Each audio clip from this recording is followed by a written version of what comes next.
I have 7 tips and tricks on making your first cereal bowl.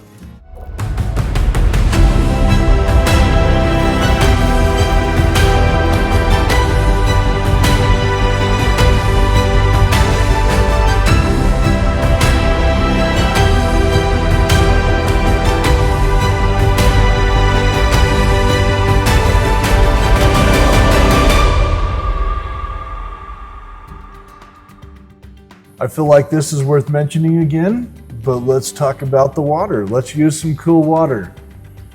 Cool water, not hot water. No hot water or warm water, and I'll tell you why. Because hot water moves faster. Those molecules move faster. And so as they move fast, they can penetrate the wall faster and make your clay all floppy and soggy. And when it comes to a bowl and you want that wall to hang up or stand up, it can help. So that's tip number 1. Your posture is going to be another one. Once again, guys, you want to be able to brace your arm, your centering arm, in your hip or in your body, in your leg, or if you're short, at least on your splash pan. Okay, so that you can hold that in and make it so it doesn't wiggle and move. So keep your posture good. Let's get to the centering part. It's worth mentioning that you need to use a big enough sized ball of clay to make a cereal bowl. You can always cut clay out later on, but you can never add it back to it. So use enough clay. Tip number 3 is going to be with centering. I've mentioned this before also, but we're going to want to put our hands on our clay soft or slowly. We're going to want to move them off slowly. This gives the chance for the clay to make a full rotation and even out. You're putting a lot of pressure on this thing. As I'm leaning on it, if I take my hands off fast, it does that. If I take them off slow, it gives it a chance to even out. As I'm pushing down, the same thing can happen. I can push down. If I take it off quickly, I can have this little bump, blump, blump, blump on the top. If I take it off slow, it gives it a chance to even out. The last thing about centering is no mushrooms or volcanoes. Now the mushrooms happen when you're pushing down. If you push down and there's no exterior pressure with your hand, it's going to turn into a mushroom.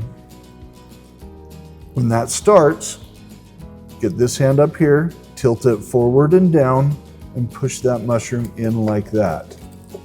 Okay? You're going to keep that pressure on it while you're pushing down. This will get rid of the mushrooms altogether. The volcano happens typically when you go down really, really flat and far. And then when I go to bring this up, it's going to turn into a little volcano right there. Get rid of that volcano. I'm going to put my pressure right here on the edge. I'm going to push it down and forward with my hands. When it starts, it's going to turn it into a mound, and then I can just bring that up. Now the cure, once again, for the volcano is when you're pushing it down to make a mound out of it. Make it into a gumdrop. Okay? That gumdrop will just come up. Just so you know, because it's going to be a bowl, I'm going down quite a bit flatter at the end of this. Okay? There it is. That's going to be my bowl. The second assignment I usually give my students on the wheel is to make a cereal bowl. So here's what we're looking for in a cereal bowl. Right there. And later on, when I go to actually shape my cereal bowl into that nice dished curve that goes up into the side, I'll explain to you the research I did to figure out why that's a good shape. Like, I seriously started questioning, why not just a flat bottom? Why not? So why not this? Why not that? What? Right there. I'm going to put the hole in this.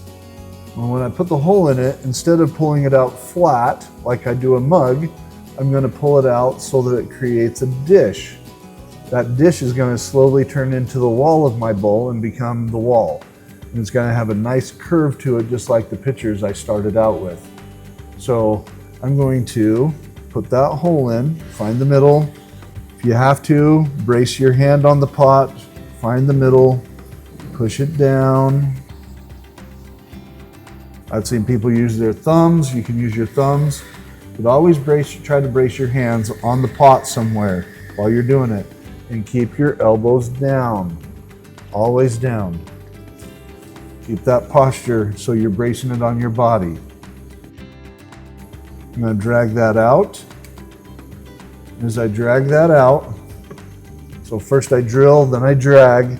As I drag that out, I'm going to exaggerate the bowl shape that I want. All right. I'm going to show you that right there. See that? It's exaggerated a lot. I'm going to slowly form that bottom to be exactly what I want. So I've got to envision if this bowl was continuing, what it would look like. Right now, it would come out and it would come up like this. It'd be very steep. I want it to be more open because I want to be able to put cereal and ice cream and soup into this. This is a multifunctional bowl. So I'm going to slowly drag more clay out and slowly form that dish a little wider. There we go. It might be important right now to note that the middle of this is not 1/4 of an inch. It's probably a little bit more, about like that. Not a 1/2 inch, but not 1/4 of an inch.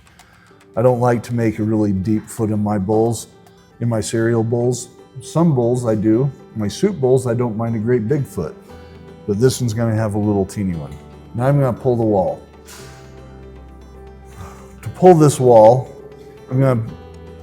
this is one of the tips in my last video for beginners.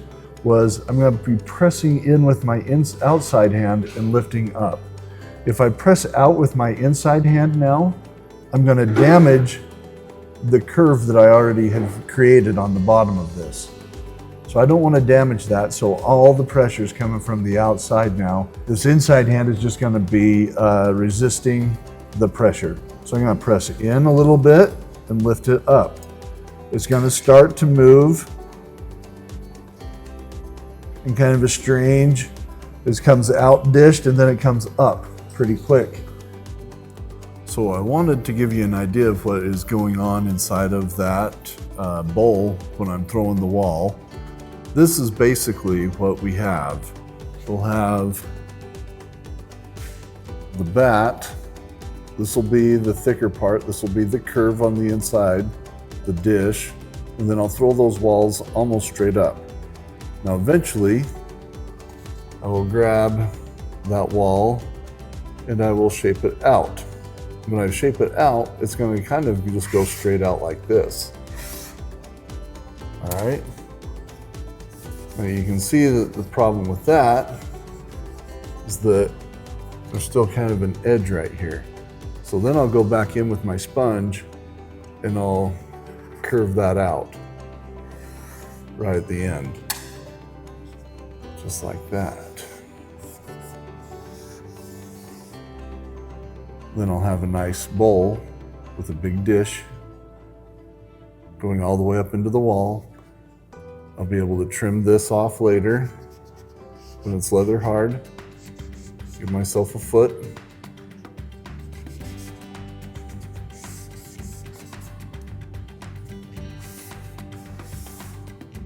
And I'll have a nice bowl.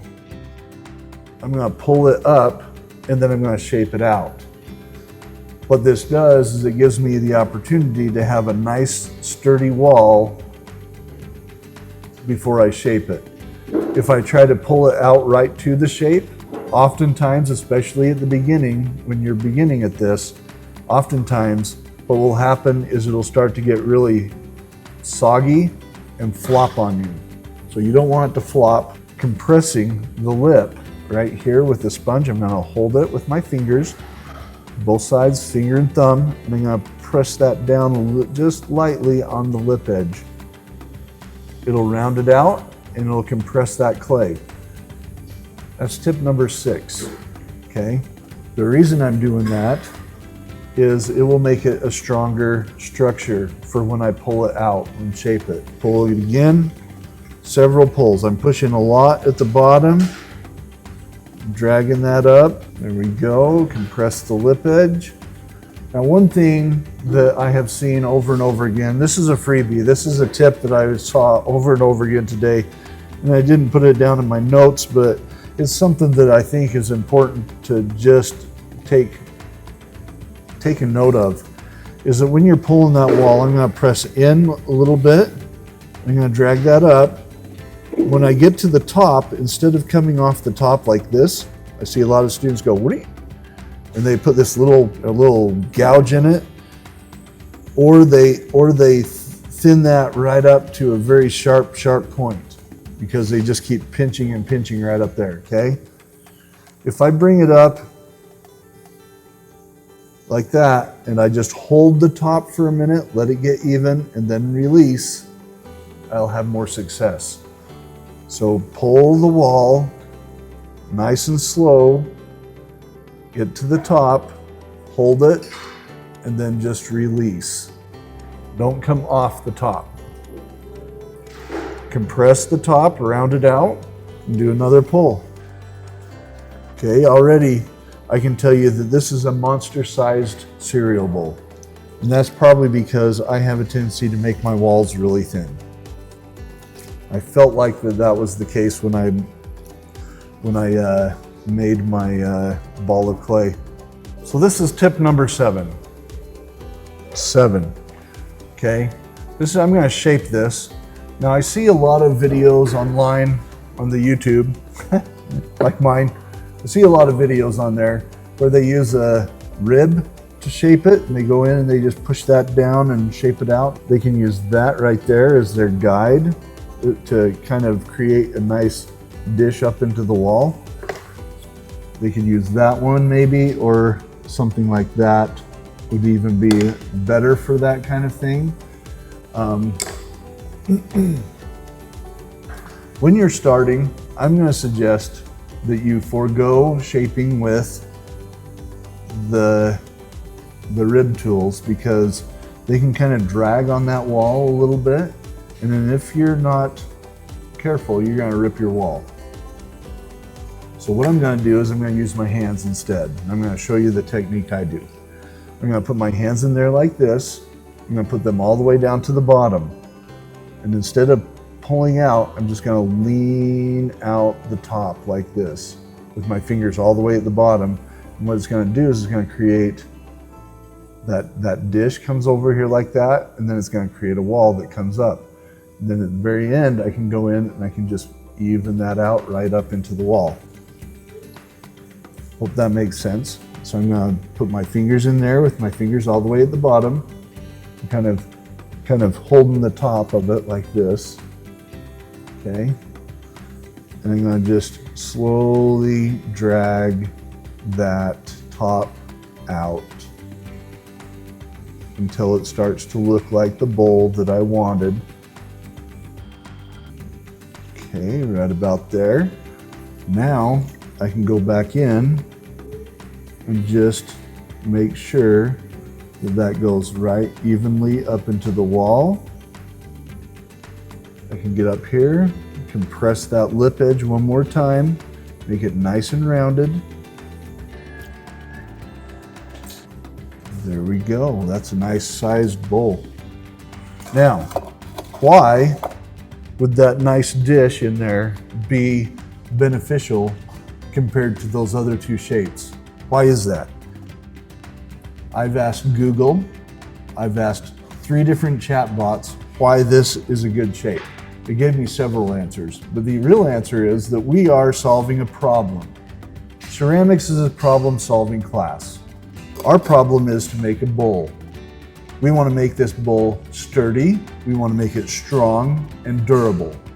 And it's made out of ceramic. So, a couple of things to make it strong and durable. A nice rounded lip edge will make it strong and durable. A foot will make it more sturdy on the table. So we're going to leave clay down there and we're going to trim this later. Now the shape, well, first off, if I use it as a mixing bowl, it makes it easier to mix because there's no edges. All right, no edges. If I take a spoon to it, I can scoop all the way through and up so that everything piles in the middle so it's easier to get everything out. I'm not chasing it around an edge. All right, so those other two bowl shapes that I showed you are bowl shapes that I had seen. I purchased those bowls at Walmart, okay? And those bowls are made that way. It's a valid bowl shape for the problem that they are solving. So they're solving a different problem. The problem that they are solving is how to make a bowl inexpensive and fast, okay? We're not making an inexpensive, fast bowl. We're making a durable, sturdy bowl. So there's the difference. We're solving different problems. This is the kind of bowl my dad always wants me to make him, so I guess there's that, right? Let me show you. Lovely little bowl.